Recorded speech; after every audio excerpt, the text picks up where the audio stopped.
Hey, hi there. Welcome to the Secret Sesh, man. Good to be here, Bean. I have been looking forward to this one because I know that you are at the intersection of cannabis and the culinary arts. Of course, this is just a sesh to sesh, so let's start with a sesh, but then I want to hear all about your weed journey, and I'm hoping you'll even share a great moment in your own weed history with me. I'm not much of a smoker, really, but for you, I'm waiting for my wife's vape pen to. Here we go. See if it actually works. Whatever. Your session for both of us, Bean. Sounds good. I can handle the load. So yeah, tell me. There we Let's. go. There we go. Proper sesh. Two puffs, one cough.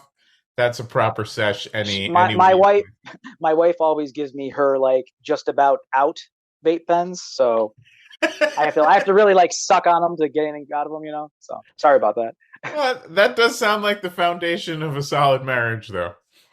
I don't really get much out of vaping or smoking. That's why I stick with edibles, really.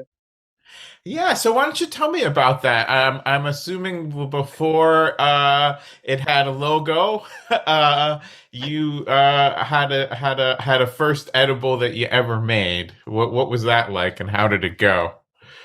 Well, the first one I ever made myself was a firecracker. Do you know what a firecracker is? I'm assuming you do because you're an expert.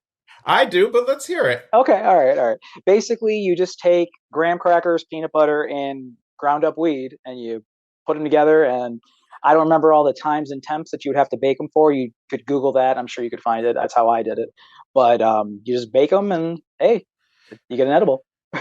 You get an edible, you get some roughage with This is true. the with the plant matter, but yeah, of course, because peanut butter has a high fat content, Exactly. Yep. like butter. And depending on the peanut butter you're using, that's even a vegan option for I don't know what peanut butter would have meat in it or whatever, but it's kind of the quickest, easiest edible that will 100%. actually work and get you high. And of course, if you're making fancier edibles, and as you advance in the skill, there's all different ways to infuse Right. the uh, psychoactive ingredients without the plant matter, but there is nothing wrong with eating nice organically grown cannabis, and yeah, it is the roughage you may need in your diet. Yeah. I mean, personally, once I figured out how to infuse, I was never making another firecracker again, personally. But teach their own, I guess. Yeah, it's a campfire treat. And so, take me back. Was this experimenting for yourself? Was this making something to share with other people? Well, I was a total dare kid growing up, even though I had two people who were very, very okay with marijuana, cannabis, whatever you want to call it, as parents. I was raised by my mom. And now I just make edibles and I love infusing. The pandemic really helped me to like really hone my skills, I guess. And yeah, just loving making them. And go. Sorry, Bean, I probably got off topic. Go ahead. Oh, no. That's where we're. Well, I, that I gets. talk a lot. You got to keep me in check. This is a sesh, man. We're All just right, chilling. man. We're just chilling. No worries. And I'm here to learn about you. Okay. I'm here to share in your story. I feel like if people listen to the podcast, they Okay. have plenty of me in I don't their know about that, podcast feed. Bean. I love your all everything you're doing. I love it. Every Well, time you thank. think every time you think you're going a little too silly or whatever, those are some of the best times. And uh, when you're real, that's you can tell you're real, and I appreciate it. I appreciate that, and let's skip ahead to the pandemic because it seems like that's maybe where this goes from hobby to passion. Is that sort of accurate trajectory? They started doing these different like pop-up events, And I started making friends in the community, and I love getting the feedback from people and the reviews and knowing that I'm helping people, whether it's to get them sky high or of some kind of medicinal benefit, whatever it might be. And that's what I think is really sort of the beautiful thing about edibles. And, as people might know, I worked on the show Bong Appetit with Abdullah as the host, and I was the producer. And I think we were kind of the earliest, first consistent weed and food show.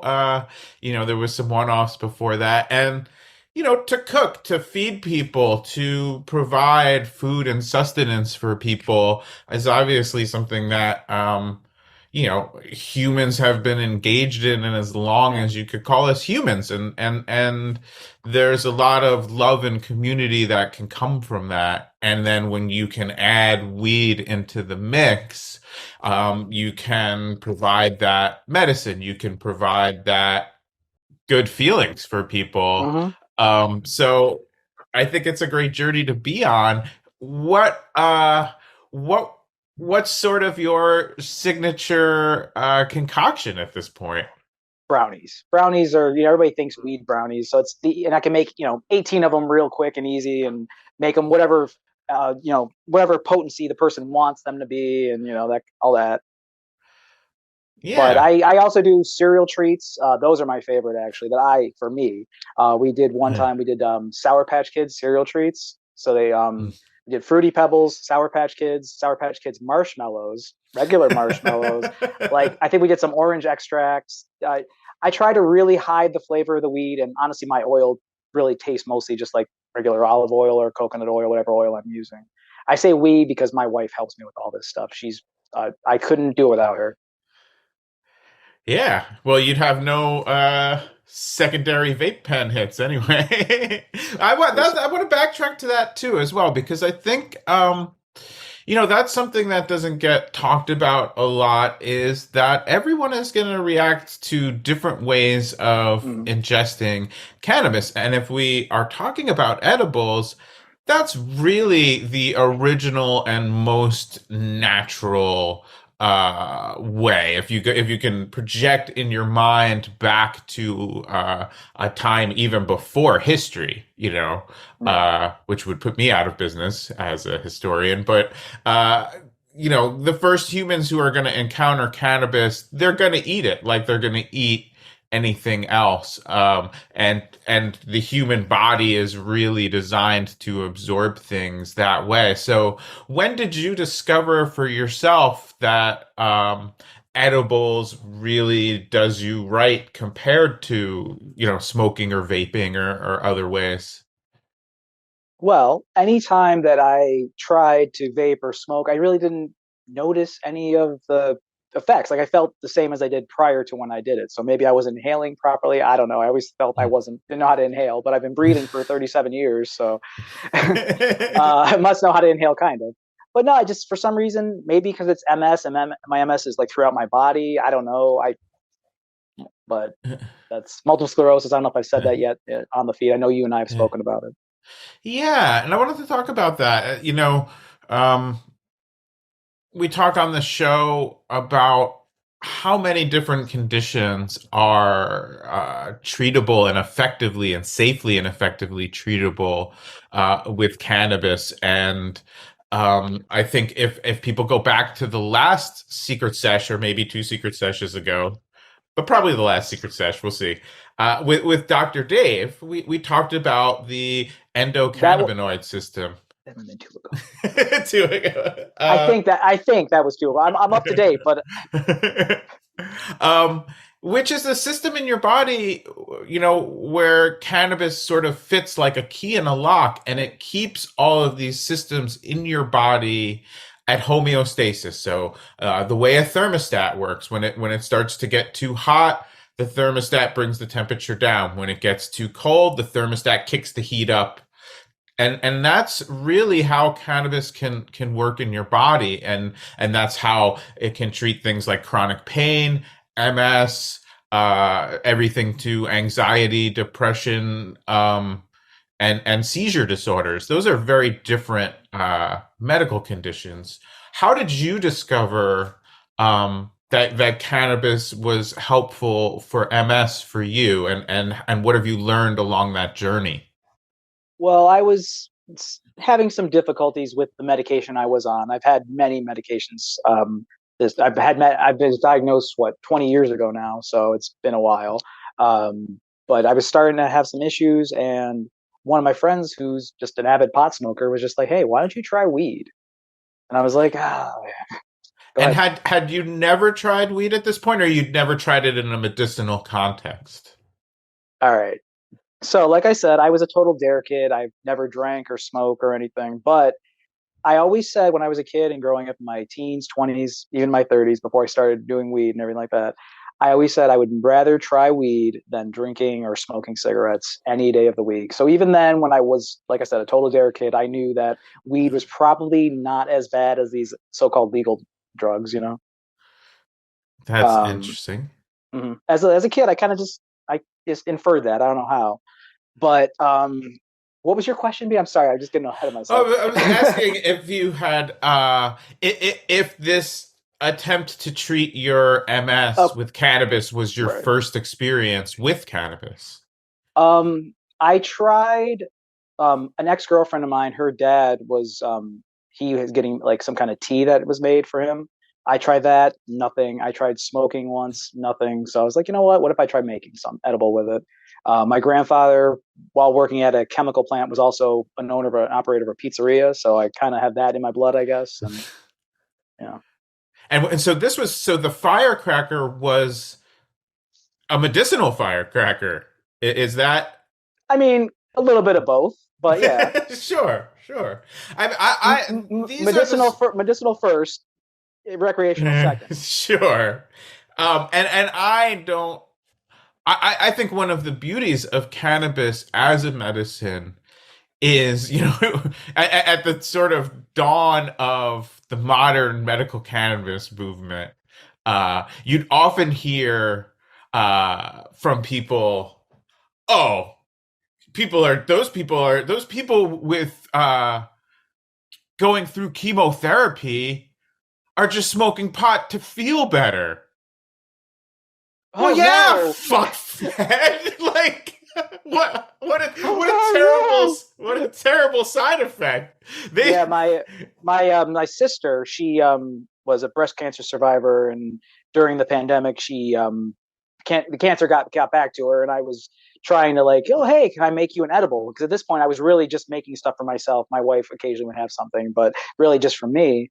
And she was kind of like, I don't know. And I'm like, I was, the kid who never touched any of that stuff when I was a kid too. So we made a cake together because she was supposed to bake the cake for my wife and I's wedding, and we made a cake together, and that helped her to like eat and stuff while she was dealing with everything. Unfortunately, she's not with us anymore, but it at least made it so she could enjoy a little bit of her time left. Yeah. Well, I'm sorry for your loss, Thank you. and I'm glad that that quality of life that you talk about is also can be so important for people, for the patient themselves and for the people around them to have those moments, um, and that you were able to share what you'd learned, and when when did you realize? Take me back to this fateful firecracker one more time, Okay. um, and maybe walk us all through how you realized that this was relieving your symptoms, that this was actually bringing you therapeutic relief. I forgot about it, and that's how I knew.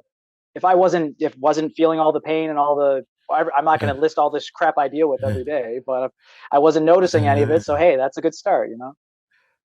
Yeah, amazing. Funny how And that works. yeah, and we must, that's the other thing is, with plant medicine and with this tradition of plant medicine, it's a people's medicine. It predates the medical system and it predates the hierarchy of doctors and hospitals and insurance companies and all of these sort of, now that said, if you break your arm, go to the hospital and get it set. If you have a serious medical condition, speak to medical experts. I'm not discounting the knowledge of physicians. I'm not discounting the many advances of modern medical establishment, but they certainly fucked up in terms of ignoring and denigrating this very safe and effective plant medicine. But when we go far back and say, well, how did this even become identified as a medicine? People like yourself who had conditions with chronic symptoms. So I'm sort of always feeling the symptoms of something. Eat a plant, those symptoms go away. Try it again. It works again. You don't need layers of bureaucracy and expertise Mm-hmm. if you want to understand on the biochemical level why it's working, or if you want to understand how to optimize those benefits. Of course, the more data and the more information you have, but as you say, on a simple uh, N1 experiment, as they call it, when you Mm-hmm. experiment on yourself, you found that relief. And for a lot of people, that can be, and depending on where you live and the social environment around you, was that something you felt like you had to keep to yourself at first? How did that play out in your life, and how did it change your life? Not really as far as keeping it to myself, because I have the benefit of being a white man. So that, I mean, I wasn't like shouting from the rooftops, but I wasn't like being real cautious about it either, because as has been demonstrated, being a straight white Yeah, man has its perks. Unfortunately, well, not unfortunately for me, but unfortunately for the rest of the world. But no, I wasn't too worried about it because it was already going towards the legal way, and I already had my medical card anyway, so I could always just fall back on that if worst case scenario.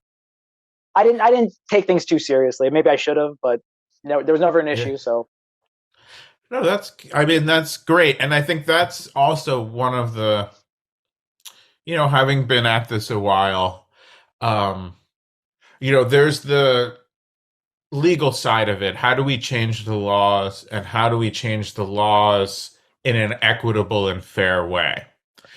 There's the social part of it. How do we remove the stigmas?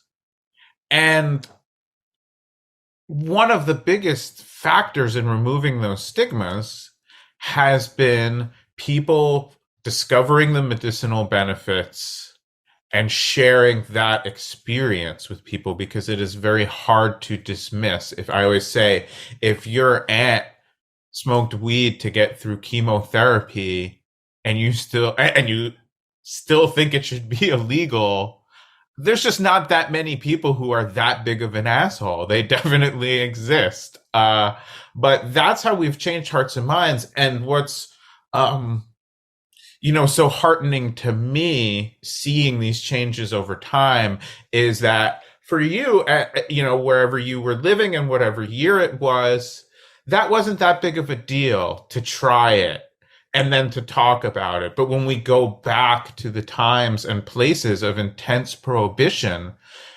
so many people who could have benefited from this medicine were unable to benefit from this medicine because of lack of access, because of fear and stigma, because maybe they simply never heard that it was beneficial for what they were going through. And now I do feel like we've reached beyond this tipping point where, yes, some people still have canophobic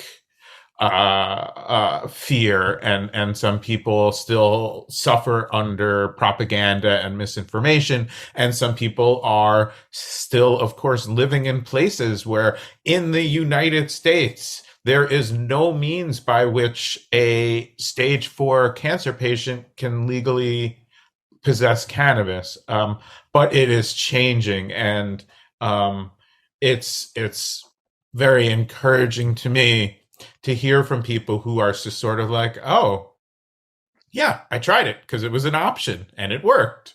And I went on, and that's really where we want this to go. Where we really want this to go is that people will understand cannabis should be the first thing you try for a lot of these conditions, because the potential downsides, the cost benefit ratio, the potential harm relative risk matrix, whatever you want to call it, is just off the charts. It can help you in an unbelievable way. And, when we look at what are the potential downsides, they're very, very low compared to pharmaceuticals. How I did wasn't I wasn't trying to like belittle like anything as far as like people who have to deal with things that I have the privilege of not having to deal with or you? anything like that. I wanted to clarify that for anybody who happens to watch this. No, But I totally get it. that came across 100%. Just That came making sure. across 100%. Um, and thank you for being, sensitive to that. How did you then, because this is the other thing with plant medicine, when people are using a pharmaceutical, they often, get a prescription. Well, you either get a prescription or you buy prescription drugs illegally. But it says use this amount this many times a day, and I wrote that same prescription for everybody, and maybe we'll follow up in the future. But there's an understanding with plant medicine that goes way back that you have to learn how it's going to work for you. So what was that process like for you? For me, like I didn't realize different strains had different effects, because I just thought weed was weed. Because, like I said, I was a total dare kid, and I would try to figure out, do I like a sativa and indica, and obviously that terminology isn't that great, but we won't have to get into that right now. But sooner or later, I just realized I wanted the more body high, because mentally, not saying I'm the smartest guy in the room, but mentally I'm always like going crazy. So I needed something to turn me down a couple notches and just make it so. I just decarbed some strawberry guava earlier, which I'm anxious to try, but I wanted to be of sound mind and body while doing this. So. Well, it is a secret sesh, but Yeah. Well, I didn't want to be tripping over my words depending on how much I had, because I haven't tried it yet. So yeah. Well, no, not calling anybody out, but there are definitely a couple people in the long history of Great Moments in Weed History interviews that I wish had made the same choice that you did. I know without weed I talk too much. So with weed I usually talk more, even more. So for an interview, it's not worth it. That sounds good. And for some episodes about, where we really deal with the healing and medicinal aspects of cannabis, I'll just quickly recommend, of course, our episode about WHAM, a collective of medical cannabis patients who took on the DEA. I will again recommend our episode about Dr. Lester Grinspoon, who was really kind of at the forefront of the modern medical cannabis movement, and our episode with Marie Lee about using cannabis to treat her severely autistic son. So, and that's off the top of my head. And many of the people that we've spoken to, where that's not the main thrust of the story, also came into cannabis for its medicinal benefits. I would say, what attracted me to cannabis more than anything as a young person was I felt it relieving my pretty severe anxiety. Um, that's not where it makes my weed life interesting to other people, I think, but it's what made weed it's what made me unable to look away Right. when I first looked at cannabis. And I will say, I went through the DARE program and its equivalent as well. And I can remember coming home from school and promising my mom, like, oh, I'm not, just so you know, mom, you never have to worry. I'm never, uh, and of course, they made no distinction between, different drugs. They made no distinction between different kinds of uses. There was no indication that cannabis could be medicinal. It was just scare tactics, start to finish. But I also, I think there's some people who,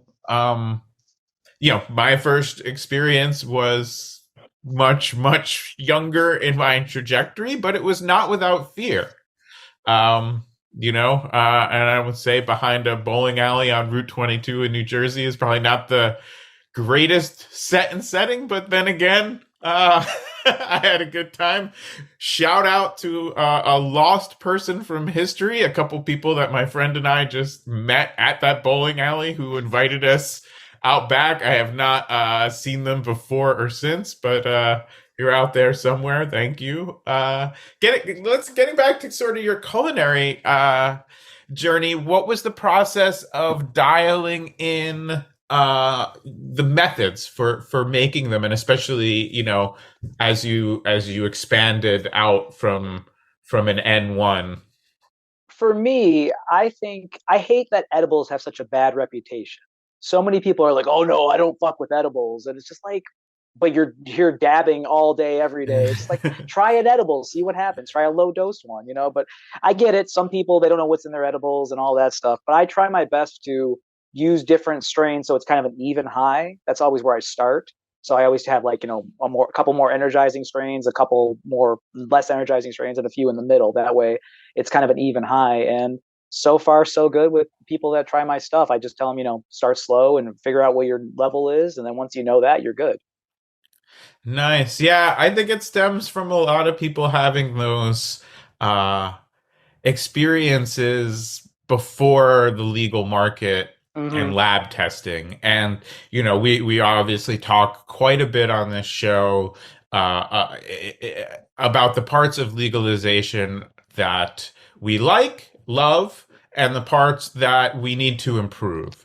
When we talk about who owns the dispensaries, where the money goes, who is being priced out of the market, it can Right. be easy to get sort of down on legalization, but the benefits are, one, not arresting people. And that is more important than everything else combined. Anybody who has gone through that themselves or had somebody really close to them um, go through that, understands that. Um, Two, like I was saying, the increasing awareness of this as a plant medicine. And so when it's legal, simply because it's legal, more people are going to be willing to try it. Right.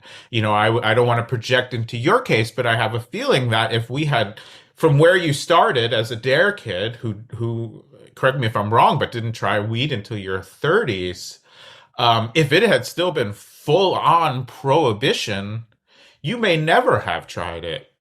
And so that's a huge benefit of legalization. And then having the ability to lab test things, and particularly when it comes to edibles, because I didn't eat an edible for a good 10-year period during which I smoked weed every single day because of a fateful incident in the Grateful Dead parking lot. And I gotta say, fair game to the hippie who sold it to me. He said eat half and don't eat the second half Mm-hmm. unless you're still okay at set break, and I ignored Right. that advice, and it put me off edibles for a long time. Mm-hmm. So I fully feel what you're saying, and I think that we are seeing this sort of renaissance in edibles as people have more accurately dosed options, and realize, I find it, tell me if this is in line with your experience, sort of a more complete experience throughout my entire body. Yeah. For me personally, I always try to. I have like. I have right now. I think I have six different oils in Tupperware containers, and each one's labeled. I have like the ones that are more energizing on one side, one, and I kind of know which ones are which. I kind of just mix and match to know how I want to feel, basically. But I totally agree with everything you've said about the whole. You got to take half and stick with the half bean. Hey man, Jerry was ripping, and I was like, I'm not feeling this, and many factors. Yeah, Yes, it yeah. was in My the. my wife, she had a like a bad experience way back when. Her and her friend, they literally thought they were going to die because they had the whole brownie as opposed to splitting it in half. And it's I hear too many stories like that. For me, if I have too much, I just fall asleep. So like I think I'm doing something right if that's the case. Hopefully, hopefully, maybe I'm wrong, but Well, yeah, that's the most fortunate of the overdose side effects, and of course, you're not gonna die. There's no right, lethal right. dose. Keep in mind, just I've stay. told my wife that a few times when she's had a little too much of some of my stuff. Yeah, She she and tries that, to keep up with she tries to keep up with me, and my tolerance and hers are just totally different. yeah, don't, and of course, when you are involved in the cannabis culinary arts, don't lick the spoon. Big time. Well, Unless, yeah, as long as whatever you made is in the oven already, lick the yeah. spoon. Lick the spoon because Here was you won't know until you lick the spoon. That's true. Um, here's what when I was working at High Times, there was somebody who came in that we were interviewing, and then of course, have a nice sesh with after. And there's maybe 8 or 10 of us, and he's a prominent MMA fighter. I won't say who he was, but he Eddie Bravo. I mean, he's very out about smoking weed, and he was like asking us all when we started smoking or getting high or using cannabis. And, the ages ranged from younger teenager to older teenager, And he said, I didn't find this until I was 30, in my 30s. And he said, in weed terms, you were all born rich and you don't realize it. You've had access to this your entire adult lives. And it's so ingrained in you that you don't it hit me all at once. And he described a process of um personality changes, not just medicinal use and not just the fun of getting high, but fundamental changes to his understanding of the world and his own personality and his own sense of himself. And I'm wondering, as somebody who was not born rich weed wise, if you found that as well. I can relate to that a little bit. I mean, because I had no idea about any of it, and then all of a sudden here it is. I have an embarrassment of riches because I can get all this different kinds of weed, and I'm like, what do I want?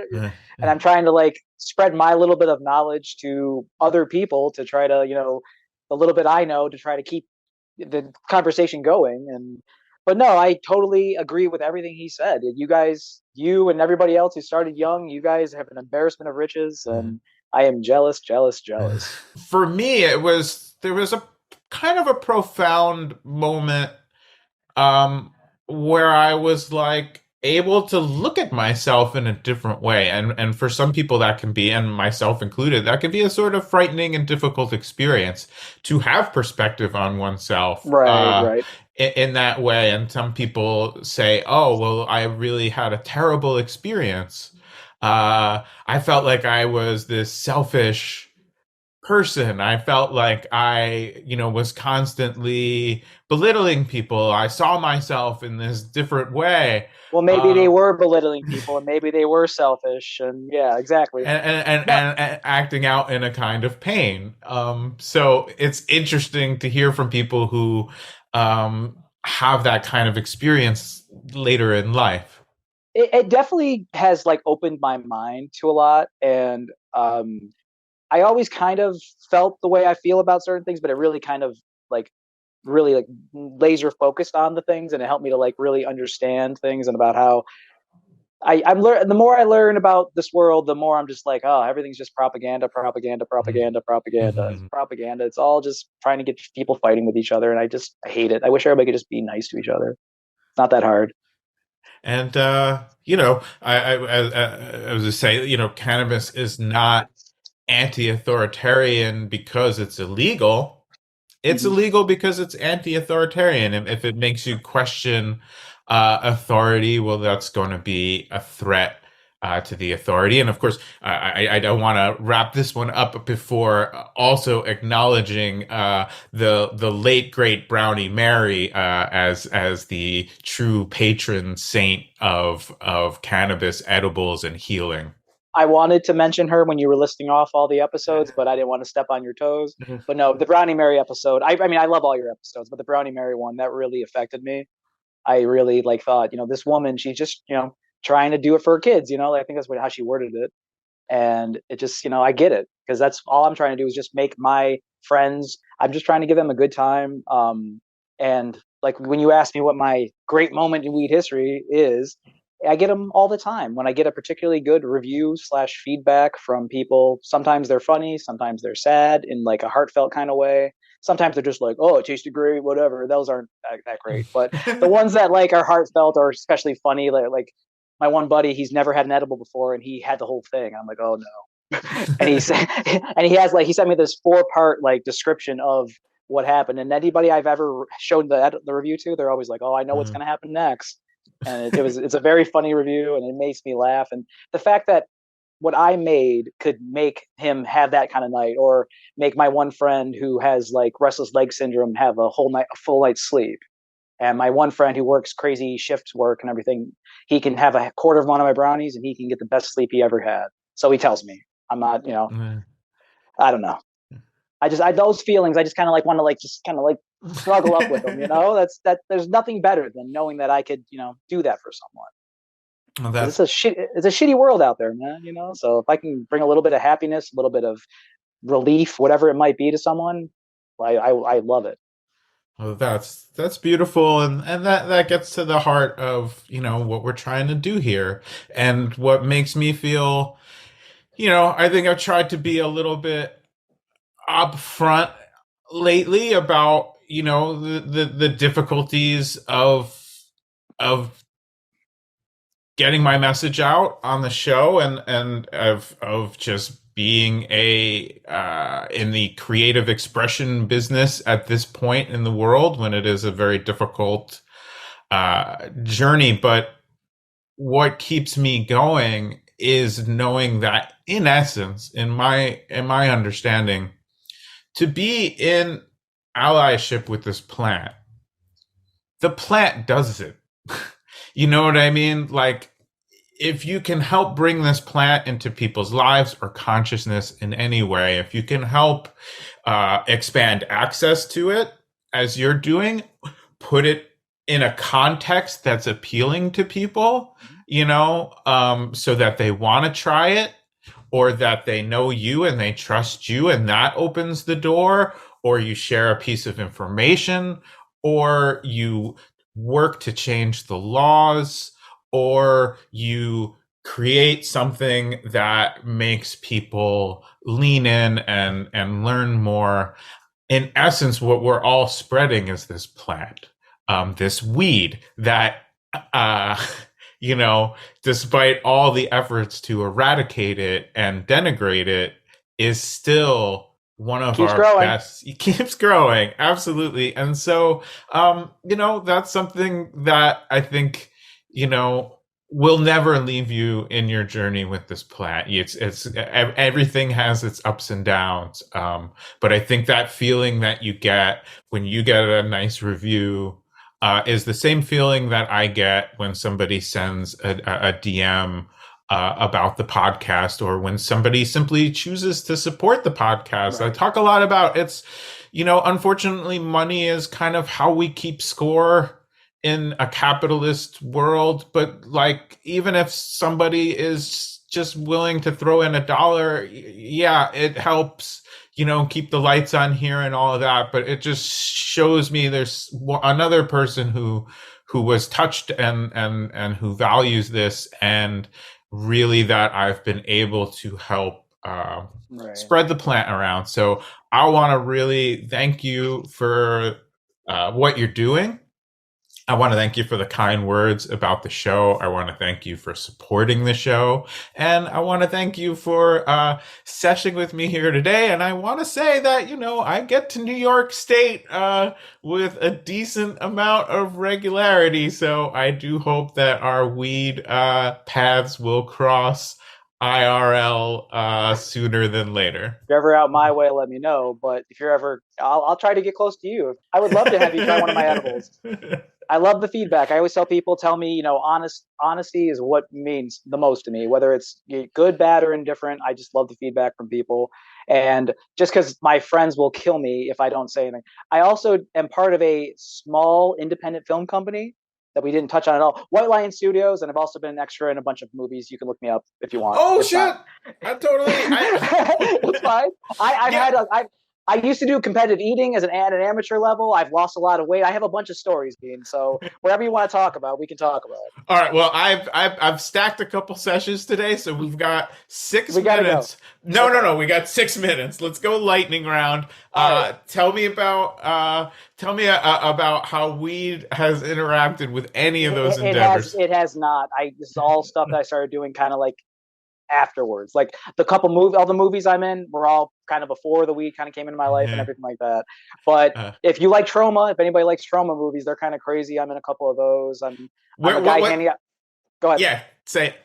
I'm a guy handing out flyers in one of the Purge movies. I'm in a couple made for TV movies. You can see me in a couple places. My one aunt, she randomly texted me, hey, are you in this Christmas movie I'm watching on TV? Because she was all alone and she couldn't ask her husband or anybody else about it. She's like, I think that's my nephew.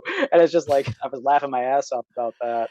And this trauma, for anybody who doesn't know, is like the biggest of the small It, independent horror production companies, and legendary and they beloved. make very, very, very, I can't stress it enough, over the top movies with usually a lot of gore, a lot of just ridiculous nudity.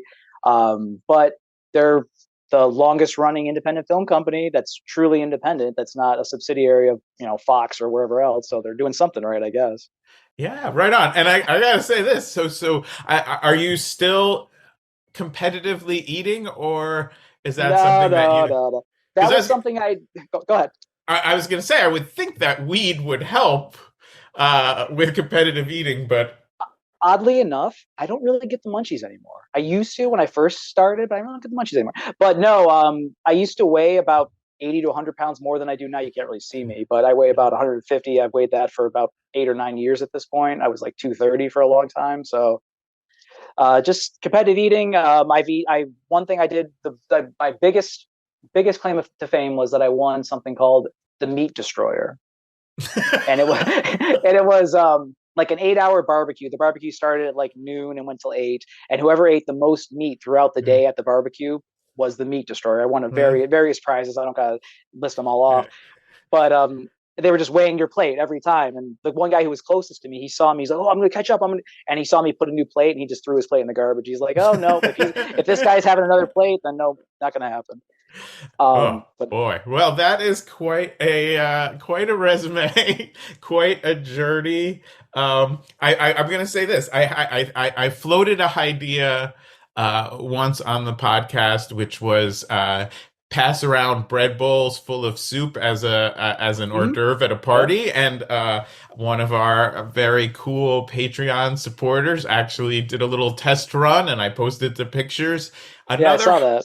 awesome. And shout out to the man. But another idea of mine, long running, is this one is both physical and psychological. And I don't actually think it's a good idea, but an edibles eating contest.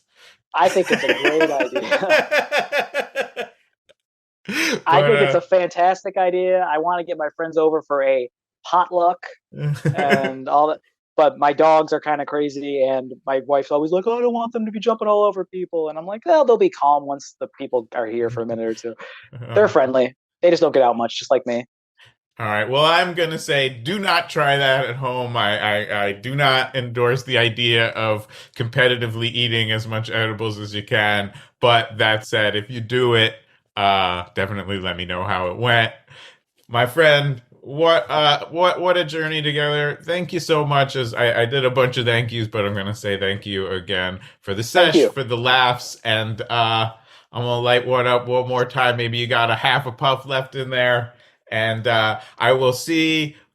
we will see you all next weed on Weedness Day for an all new great moments in weed history. And if you want to secret sesh, uh, All you got to do is drop an email to info@greatmomentsinweedhistory.com. We all have great moments in our own weed history. That's what we're here to share on the Secret Sesh. And see you next week.